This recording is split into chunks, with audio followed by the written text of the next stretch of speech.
अभी हम पंचम ग्रहण करेंगे। पाणातिपाता वेरमणि सिक्खापदं समादयामि। पाणातिपाता वेरमणि सिक्खापदं समादयामि। अदन्यदाना वेरमणि सिक्खापदं समादयामि। अदन्यदाना वेरमणि सिक्खापदं समादयामि। कामेषु मिथ्याचारा वेरमणि सिक्खापदं समादयामि। कामेषु मिथ्याचारा वेरमणि सिक्खापदं समादयामि।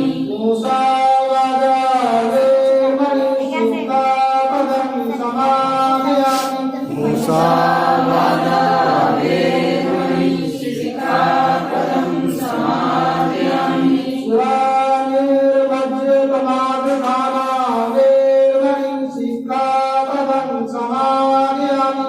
सुरानिर्मद्यपमादधाना वेरमणि सिक्खापदं समादयामि।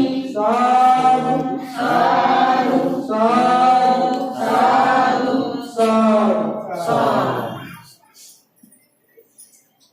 अभी हमने बुजमन्ना कर हिंदू धर्म को छोड़ दिया, ये सब लोग जानते हैं। उन्होंने 1935 में, मतलब 1956 से लगभग 20 साल पहले ये घोषणा कर दी थी कि वो हिंदू धर्म में पैदा हुए हैं लेकिन हिंदू धर्म में मरेंगे नहीं। उसका कारण था क्योंकि उस समय वो भारतीय राजनीति में सबसे शिक्षित व्यक्ति थे। आज भी उनके बराबर डिग्रियां नहीं है, सब लोग जानते हैं, जो राजनीति में। तो उन्होंने यह अध्ययन किया कि भारतीय वैदिक शिक्षा प्रणाली में महिलाओं को, शूद्रों को शिक्षा और शस्त्र का अधिकार नहीं है। चाहे वो किसी भी वर्ग की महिलाएं हैं, लड़कियां हैं, उनको स्कूल के दरवाजे उनके लिए बंद थे।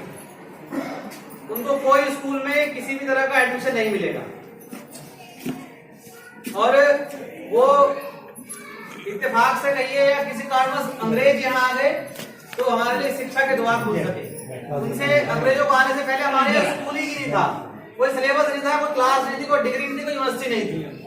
खाली आश्रमों में शिक्षा होती थी, जो धार्मिक शिक्षा थी।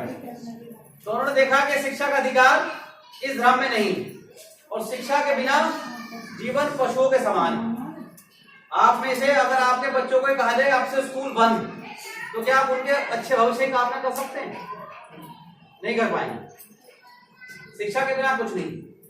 तो उनको लगा कि इस धर्म में मुक्ति नहीं मिल पाएगी, हमको शिक्षा और शस्त्र जरूरत पड़ने पर आत्मरक्षा के लिए, हमें किसी को मारना नहीं है, हमको उसका अधिकार नहीं है। तो उन्होंने 1935 में घोषणा करी कि वो जीते जी तो हिंदू धर्म में उनका जन्म हुआ, लेकिन मरेंगे नहीं। और 20 साल लगाए अपने अध्ययन में कि कौन सा धर्म हमारे लिए सबसे अच्छा होगा। उनके पास सब धर्मों के लोग आए, सिख भी आए, मुस्लिम भी आए, जैन भी आए कि आप हमारा धर्म स्वीकार कर लीजिए। उन्होंने अध्ययन किया और कहा कि नहीं, हम ऐसा धर्म स्वीकार करेंगे जो हमारा अपना होगा, जिसमें सबको स्वतंत्रता और समानता होगी, भाईचारा होगा। तब उन्होंने खोज करी कि हमारे पास तो हमें किसी दूसरे धर्म की जाने की जरूरत नहीं है, भारत का ही जन्म, भारत से ही निकला बौद्ध धर्म है। और भगवान बुद्ध को लाइट ऑफ एशिया कहा जाता है। यहाँ से बुद्ध धर्म निकला और चीन, जापान, मलेशिया इतने देशों में फैला। 100 से ज्यादा देशों में आज बुद्धिज्म मानने वाले लोग हैं। एक्चुअली में बुद्धिज्म कोई धर्म है ही नहीं, ये तो हमारी सोच है। जो हम अंधविश्वास पे जो विश्वास नहीं करता वो अपने आप में बुद्धिस्ट हो जाता। तो जो लोग पाखंड को, अंधविश्वास को छोड़ देते हैं, वो खुद ब खुद भगवान बुद्ध के रास्ते पर चल जाता। हम लोग कहते हैं बुद्धं नमामि, तो बुद्ध को नमन करते हैं, हम लोग बुद्धि को ज्ञान को नमन करते हैं। तो उन्होंने जब घोषणा करी कि हम 14-20 साल बाद सितंबर के महीने में घोषणा करी, 14 सितंबर 1956 में हम लोग बौद्ध धर्म की शिक्षा लेंगे। बुद्ध धर्म के महान एक विद्वान थे नागार्जुन, जिनके नाम पे नागपुर शहर भी है महाराष्ट्र में, वहां पर लेंगे। तो उसके लिए लाखों लोग, क्योंकि उनको बहुत लोग मानते थे, लाखों लोगों ने आने की तैयारी करी। आज भी बहुजन समाज के पास में उतना पैसा नहीं, तो उस समय क्या रहा होगा? कुछ भी नहीं था। लोगों के पास ट्रेन में आने के टिकट के पैसे नहीं थे, पूरे कपड़े लोगों के शरीर पे नहीं थे, इतने गरीब थे, लेकिन तब भी वहां पहुंचे। और जब बाबा साहब निकल रहे थे तो उनके चरणों की धूल उठा के अपने माथे पे लगा रहे थे। उनको नहीं पता था क्या होने वाला है, उनको पता था बाबा साहब जो कहेंगे वो सही कहेंगे। और करीब 10 लाख लोगों के साथ उन्होंने बौद्ध धर्म की दीक्षा ली। और महाराष्ट्र में, क्योंकि सबसे ज्यादा लोग महाराष्ट्र में थे, आज वो परिवर्तन देखने को मिल रहा।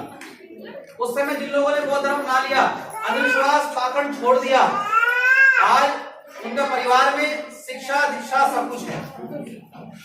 आज महाराष्ट्र में हर तीसरा डॉक्टर, नागपुर में, मुंबई में बहुजन समाज से, वहां सैकड़ों कंपनियों के मालिक बहुजन समाज से, वहां के लोग सबसे ज्यादा IAS अधिकारी, क्योंकि वो अंधविश्वास से निकल रहे।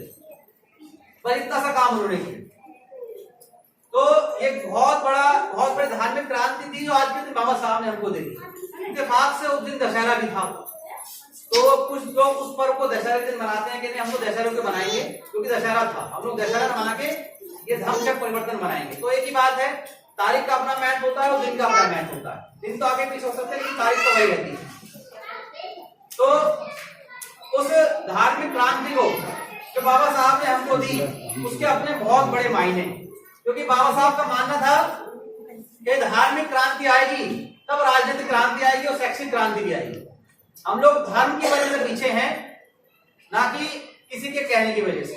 हमारा धर्म हमको पीछे किए हुए है, क्योंकि हमको वो अधिकार ही नहीं। आज हम लोग अपने घरों में सबसे ज्यादा सामान यूज करते हैं चाइना का, मोबाइल चाइना का यूज करते हैं, है ना।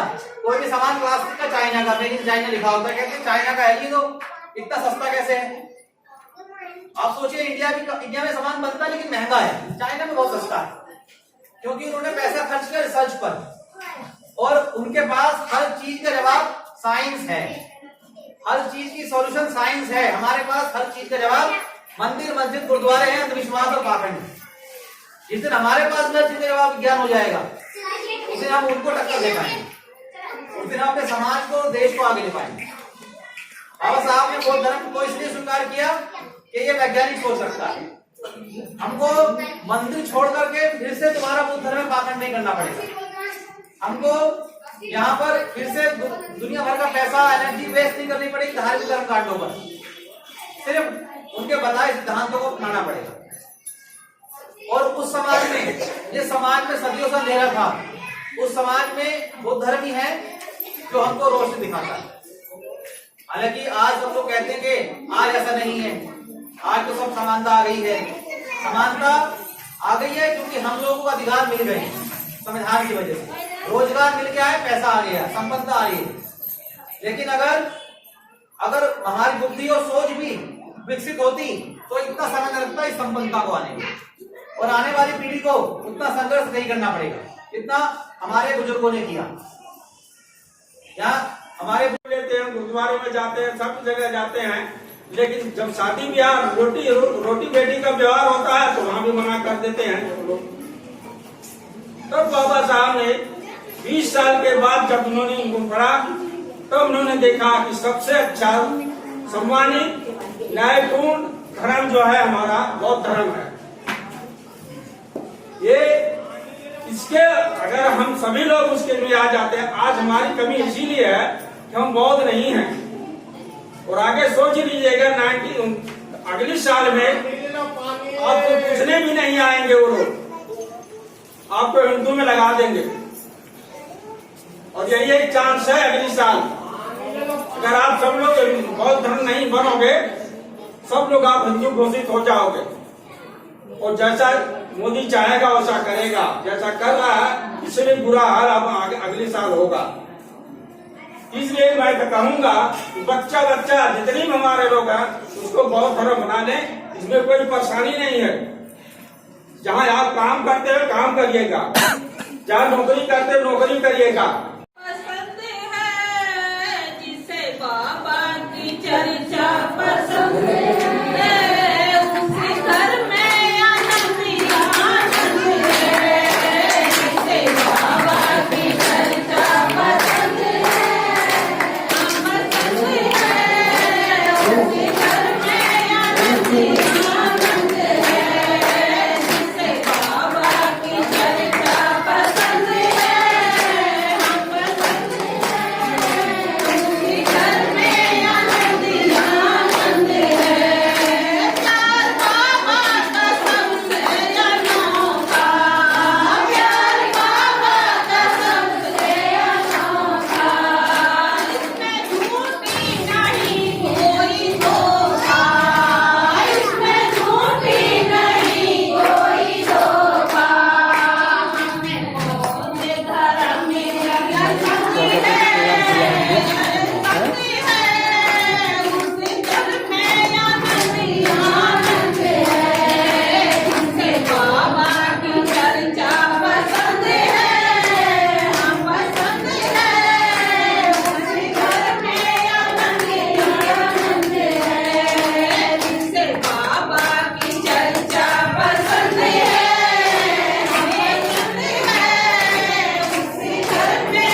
रमाबाई की तरह आप सभी को जैसे बाबा साहेब को मारे गए, उनके 4 बच्चे मर गए बिना पैसा के। बाबा साहेब की पढ़ाई के लिए पैसे भेजे उन्होंने, परंतु बच्चों का इलाज नहीं करा। तो और इसी वजह से उनका स्वास्थ्य भी दिन प्रतिदिन खराब होता चला गया। तो 27 मई 1935 को जब माता रमाबाई बहुत ज्यादा बीमार थी और बाबा साहेब अपने ऑफिस जा रहे थे, तो माता रमाबाई ये महसूस कर रही थी कि अब शायद मैं नहीं बचूंगी। तो जब कोई भी व्यक्ति इस संसार से जाता है तो वो अपने मन की बात कुछ कहना चाहता है अपने नजदीकी से, अपने संबंधी से। तो उसी समय का मैंने एक गीत बनाया है। तो माता रमाबाई बाबा साहेब से कहती हैं कि कम से कम आप मुझे इतना तो बता दो कि आप,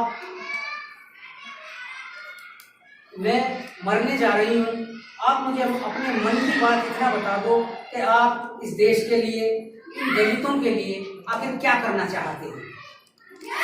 तो बाबा साहेब उनके पास बैठ जाते हैं और किस तरीके से बाबा साहेब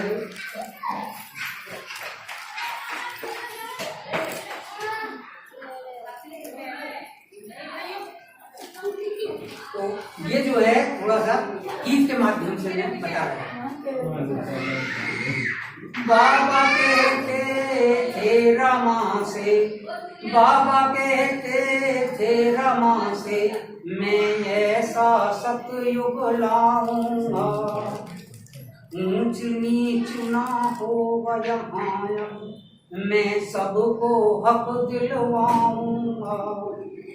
बाबा कहते थे रामा से, मैं ऐसा सतयुग लाऊंगा, बेगारी ना होगी यहाँ अब, मन चाया काम करेंगे जी, बसने पर पाबंदी न होगी, चाहे जहाँ बसेंगे जी, और छुआछूत का करूं खात्मा, मैं सबको एक सार बनाऊंगा। बाबा कहते थे रामा से, ऐसा सतयुग लाऊंगा, और सभी पढ़ेंगे सभी लिखेंगे, अब ना पाबंदी होगी, नर और नारी बराबर होंगे, तभी नारी आनंदी होगी।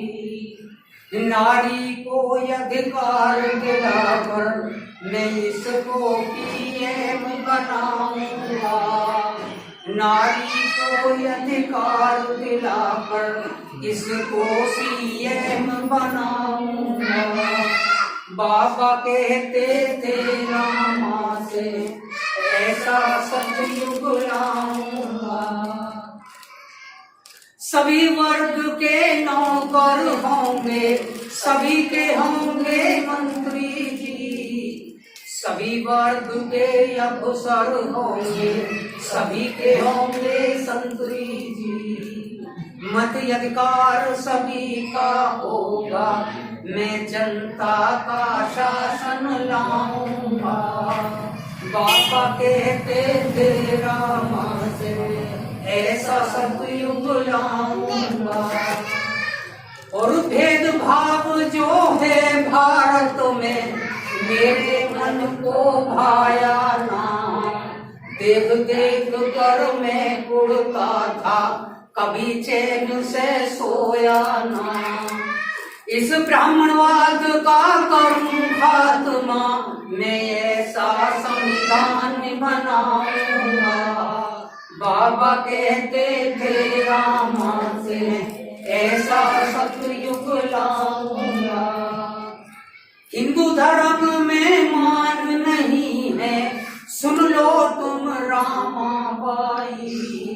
सभी धर्म में परखे हैं, कहीं नहीं इज्जत पाई। भारत बौद्ध धर्म में होगा, मैं बौद्ध धर्म अपनाऊंगा। बाबा कहते थे राम से ऐसा सतयुग लाऊंगा। हर वीर सिंह विनती करता है, बाबा के वचन को मानो तुम। शिक्षा संगठन और संघर्ष को अंतर मन से मानो तुम। बौद्ध धर्म अपनाओ तुम, मैं तो गीत भी गाऊंगा।